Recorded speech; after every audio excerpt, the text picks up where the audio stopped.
எதுக்கு அவசரமா வர சொல்லிருப்பாங்க? உங்க அப்பாவுக்கு தேவசம்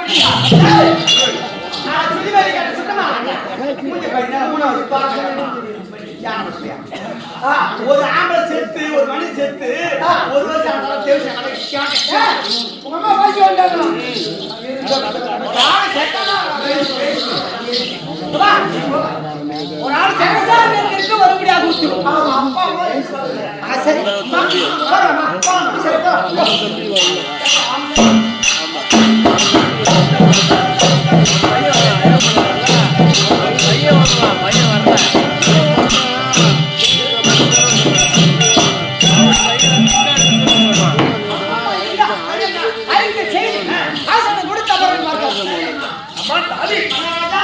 மகள் வரும்படி வந்து விட்டாரா?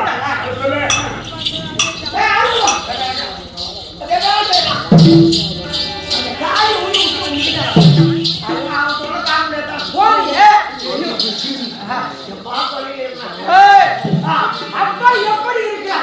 அப்பாவா மூக்குக்கே பேச வச்சிருக்கிறார்.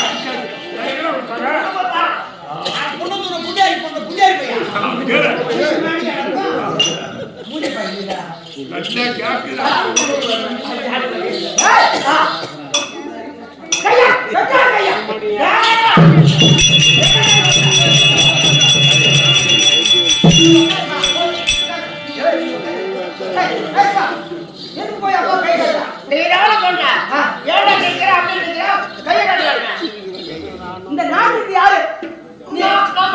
அப்பா ராஜா. அப்ப ராஜா முன்னாடி மந்திரி எப்படி இருக்க வேண்டும்? எப்படி இருக்கணும்? கை கட்டி என் கைய உன் கையை கட்டி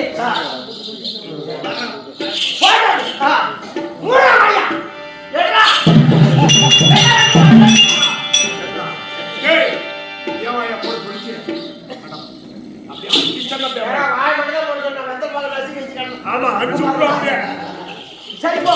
அப்பா மோளம் பேச போறோம்.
என் மகா ஆசைப்படுறேன்.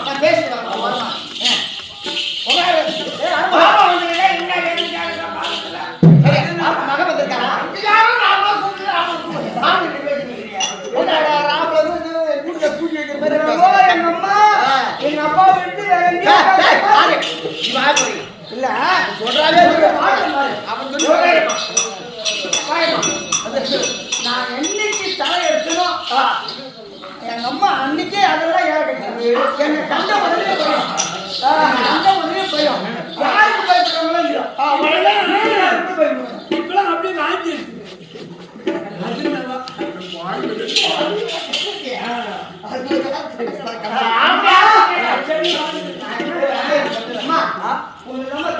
என்னம்மா இவங்களெல்லாம் ஏன் நீ வச்சுக்கீங்க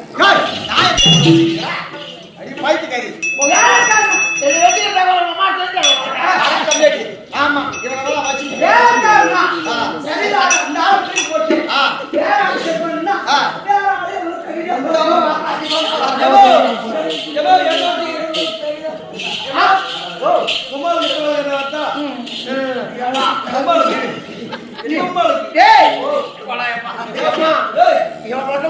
வேலைக்காரன் வந்துட்டான் இவனுக்கு வடிச்சு கொட்ட முடியாது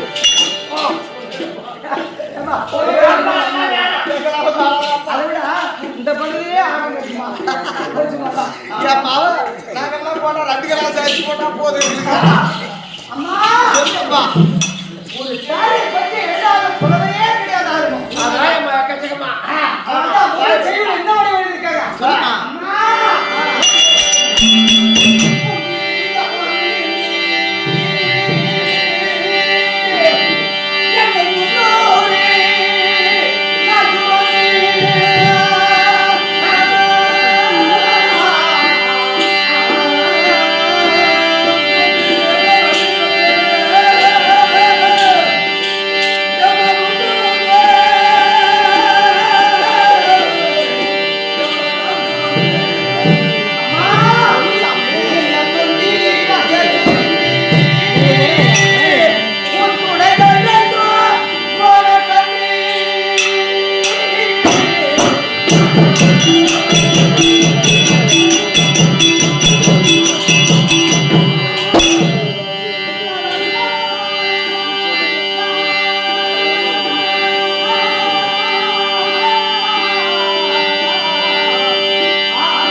என்ன சொன்னா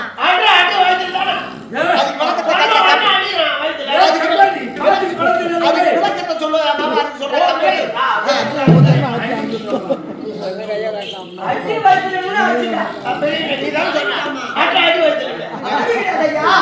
அதனுடைய விளக்கம் என்ன தெரியுமா? எப்படி முன்னை இட்ட தீ முப்புராதிகளை இழுத்தாத சூரியவன் அதுவாக்கி அது கிடையாது தீவி முன்னை இட்டது தென்னிலங்கையில் தென்னிலங்கையில் எடுத்ததோ குரங்கு நீதான் குரங்கு என் மகனை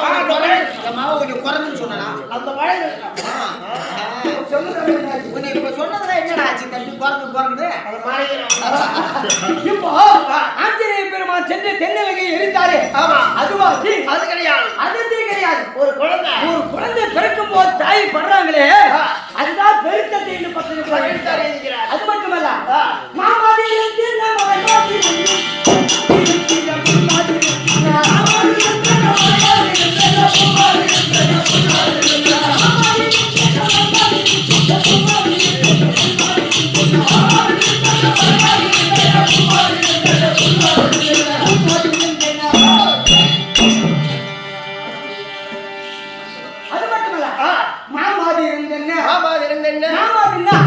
பகவானுடைய மார்பில் அமரக்கூடிய அந்த மாமாதி மகாலட்சுமி தாயார் இருந்தேன், மலை மாதிரி இருந்தேன், மலையரசனுக்கு மகளாக பிறந்த ஈஸ்வரி, பூ மாதிரி இருந்தேன், பூ மாதிரினா கலைவாணி, பூமியில் அமரக்கூடிய கலைவாணி, அந்த பூ மாதிரி இருந்தேன், இந்த புலி மாதிரி இருந்தேன், அதனால்தான் மாமாதி இருந்தேன், பூ மாதிரி இருந்தேன், புலி மாதிரி இருந்தேன்,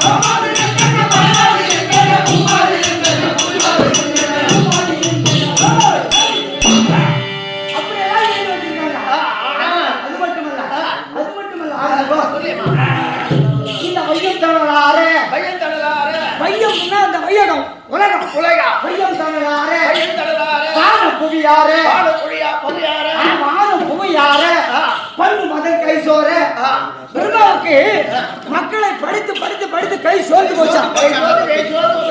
ஆமா, பெருமாள் கை சோர்ந்து விட்டாரா, இந்த மக்களை கொண்டு போய் இடுகாட்டில் இருத்தி இருத்தி அந்த வையகம் பூரா திணறாய் போச்சான்.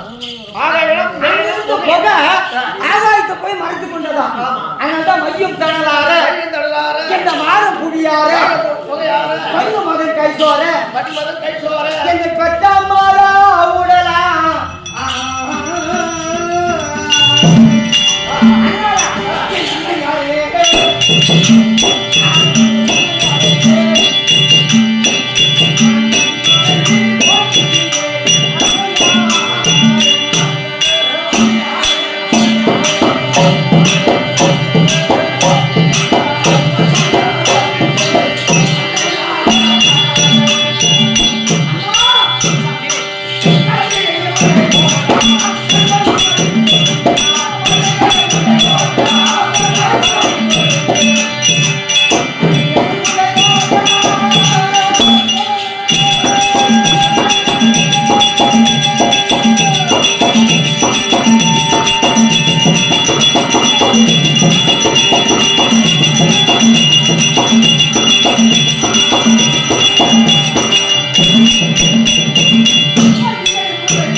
செல்வந்தனாக சீர சிறப்போடு வாழக்கடவுது தந்தையர் ஆசீர்வாதம். உங்க சத்தம் என்னுடைய பாக்கியம். சொல்லுமா சொல்லுமா அப்பா என்னம்மா கேட்கிறாமா? அப்பா நான் ஒன்று கேட்கலாமா? சொல்லுடா.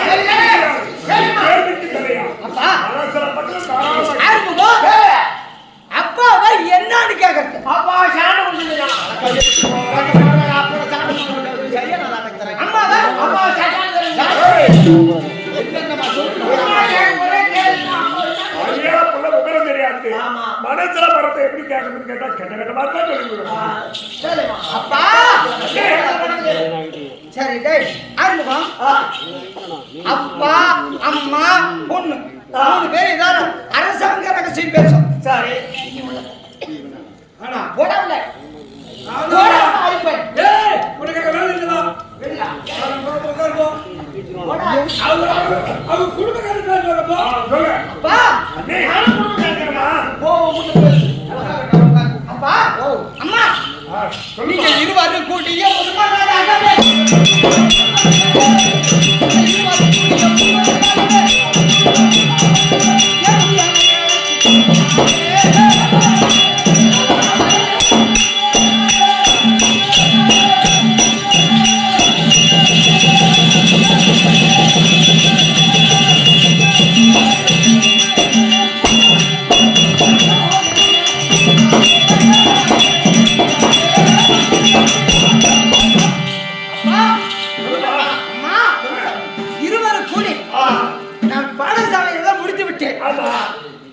அப்படி இருக்கின்ற நேரத்தில் 1000 பெண்களோடு எனக்கு 1000 பெண்கள் தாய்மார்கள்.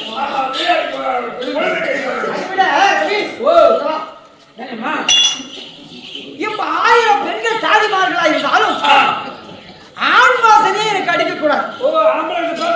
நீங்க ஆம்பளையா பொம்பளையா?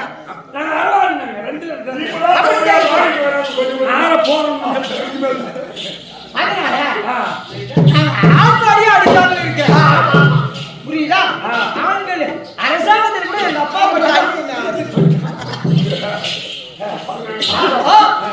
அரசாங்கத்தில் ஆண்பாடு அடிக்க கூடாது.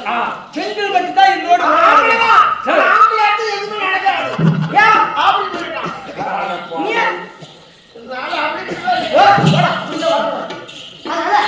ஆண்கள் வாடகை அடிக்காமல் இருக்கிறோம். இன்று இருவரும் கூடி ஒரு மரபுடைய என்ன வரவழைத்த காரணம்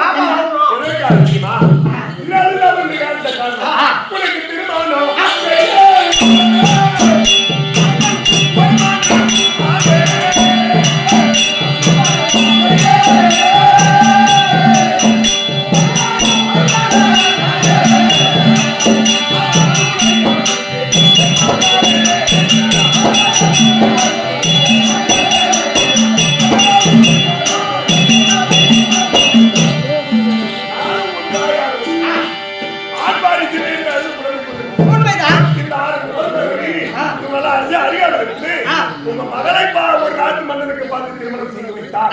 அது வயசுல ஒரு பிள்ளை வந்தார். பெற்ற பிள்ளையோட இந்த நாட்டை மணிமுடி சுற்றி வைத்து அழகு பார்க்கலாம் அப்படின்னு சொன்னார். உங்களுடைய மன கருத்து அவர்களுடைய சொல்ல கேட்டு மந்திரியுடைய ஆலோசனைப்படி உனக்கு திருமணம் செய்யலாம் என்ற கருத்தோடு உங்களுக்கு வர உங்களுக்கே தெரியாதது ஒன்று கிடையாதப்பா. நான் என்னைக்கு என்னுடைய அன்னை வயிற்றிலே கரு உருவாகி பிறந்தேனோ நான் பிறந்த உடனே சுடுகாட்டிலே கரு மரம் பிறந்து விட்டது. ஆமா, அந்த மரம் வளர வளர நான் வாலிப பருவத்திற்கு வந்து விட்டேன். அதுவும் எந்த திட்டத்தில் போய் நிற்க வேண்டுமோ அங்க போய் நிற்கிறது அப்பா. அந்த மரம் ஏறி யார் இறங்குவார்கள்? என்னை யாரும் பார்த்திருக்கலான்னு செய்வார்கள் அப்பா. தன் விதிப்பயனை யாராலும் மாற்ற முடியாது. ஆனால் அவருக்கு ஒரு பெண் என்று ஒன்று பிறந்தார். அதை மணப்பதற்கு உலகத்தில் ஒரு ஆணவன் கண்டிப்பாக இருப்பார். என்னை ஆசைப்பட்டு திருமணம் செய்து எனக்கு கழுமரம் ஏறி இறங்கி விட்டால் அப்படியே அந்த மரம் எத்தனை பேர் ஏறுகின்றார்களோ அதில் இருக்கிற விஷ சந்துகள் முள்ளு விஷமுள்ளு பேய்பூதங்க எல்லாம் கால் காத்துக் கொண்டிருக்கிறது. நல்லத்தவன் காலி அந்த மரத்துக்கு காவல் இருக்காரு. அவள் மனம் இறங்குமா? அந்த மரம் ஏறி இறங்குவாரா? என்னை யாரை பார்த்து இருக்கலான்னு செய்வார்கள். அதனால உன்னுடைய மன கருத்து அப்பா நான் சொன்ன மாதிரி கேட்டான். அந்த கடவுளுடைய அனுகிரகத்தினால் கண்டிப்பா ஒருவர் யாராவது ஒருவர் ஆண் என்று ஒரு பெண் என்று இருந்தார். கண்டிப்பா ஒரு ஆணவன் இருக்க வேண்டும் அல்லவா? அதனால நான் சொன்ன மாதிரி கேளுங்க. இவ்வளவு நாள் உங்க சொல்ல மறுத்து நான் பேசுறேன். அதனால எனக்கு என்ன வேண்டும் தெரியுமா? அப்பா ஆரம்பமா அம்மா பக்கத்தில் இருக்கிற அங்க வந்து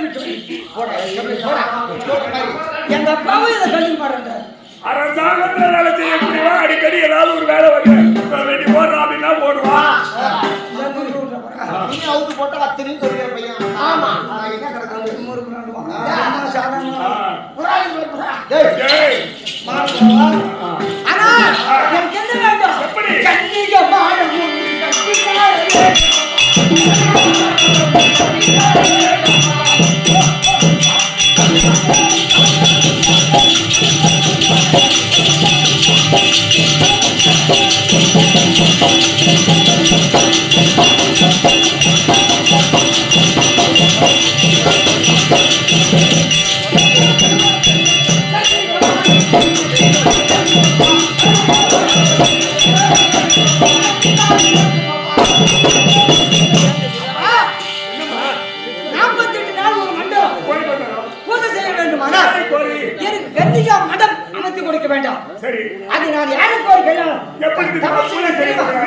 அந்த கத்தர் அந்த கையிலாயா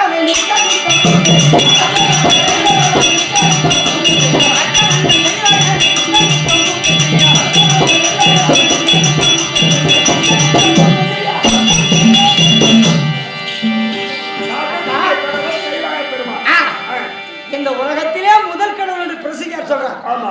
அப்போ 2011 நேத்திரம் படத்தை முக்கந்தாரிய பரம கடவுளை கோரி 48 நாள் ஒரு மண்டலம் செய்கிறேன். அதற்கு யாருடைய தொந்தரவு இடையூறு இல்லாமல் பூஜை தடங்களாக நடைபெறுவதற்கு கண்டிப்பாக 7 சுத்து முதல் கோட்டை மதச்சுவர்கள் எழுப்ப வேண்டும். அந்த குளத்து உள்ளே குளம் இருக்கிறது. விரதத்தை மேற்கொள்வதற்கு குளிப்பதற்கு அந்த குளத்திலே அது மட்டுமல்ல, என்னோட 1000 தாதி பெண்கள் அதுல மேகின்ற மீன் வளர்கிறதல்ல அந்த குளத்திலே பெண் மீன் மட்டும்தான் இருக்கும். ஆண் மீன் கூட ஆண் மீன் இருந்துட்டா குளம் அழுக்காகாம இருக்க மீன் இருந்தா தண்ணி பழகி நீர் போது. ஆனால் அப்படியே மீன் குளத்திலே ஆம்பளை மீன் இருக்கக்கூடாது. பெண் மீன். என்ன பூஜை தரப்படக்கூடாது. சரி, அப்போ நான் 1000 பெண்களோடு அந்த சிவபெருமானை கோரி தவம் செய்து அந்த குளத்திலே நீராடி விட்டு மறுபடியும் காலை மாலை நீராட வேண்டும். இப்படி 48 நாள் முடிந்தா ஏன்னா சிவபெருமான அபிஷேக பிரியன். கண்டிப்பா பகவானுக்காரே ஒரு அலங்கார பிரியன். அந்த அபிஷேக பிரியனுக்கு எப்படி அபிஷேகம் பண்றோமோ அதே போல நானும் நீராட வேண்டும். சிவபெருமானை கோரி தவம் செய்கிறேன். ஒரு அருளால் திருப்பங்கள் ஏற்படும். ஆமா, எப்படி கன்னிகா மடம் அமைக்க சொல். சிற்பி அழகான கன்னிகா மடம் அதை சுத்தி 7 சுத்து பதில் கோட்டை பதில் சுவர் இதை அனைத்தும் கயிறு கட்டி அழகான குளத்தை ஒன்று வைத்து கட்ட தெரியாது சந்தேகமா அப்படி ஒரு திருவண்ணாமலை குருட்டு மடத்தை நாம கட்டணும்.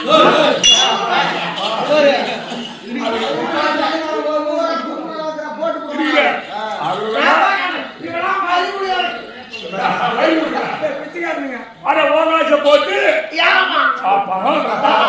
பாராட்ட முடியும். சுத்தி வருது போட்டு வச்சுக்கிட்டு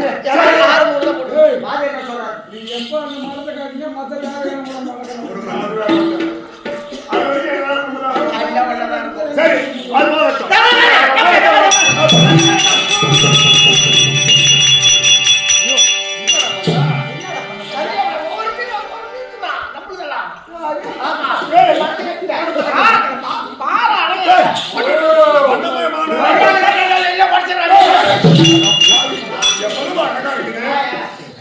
ஒண்ணு என் மகனா 2000 ரூபாய்க்கு மேல இருக்கும். பூரா தலையில கட்டிடுவாங்க.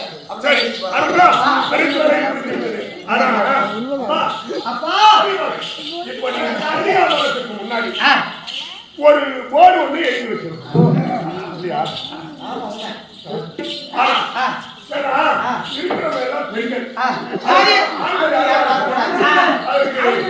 குளத்துல மீனே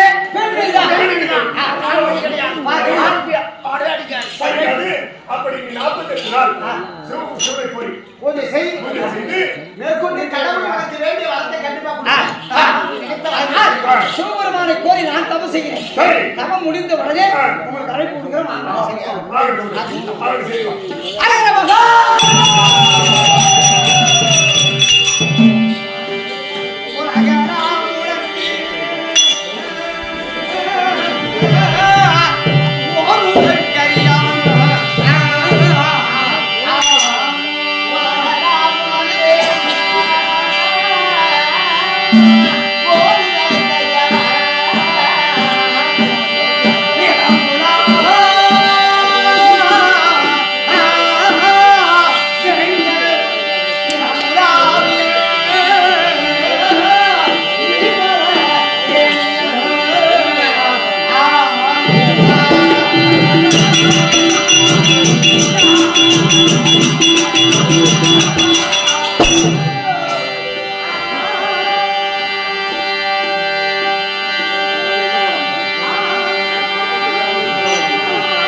ஆ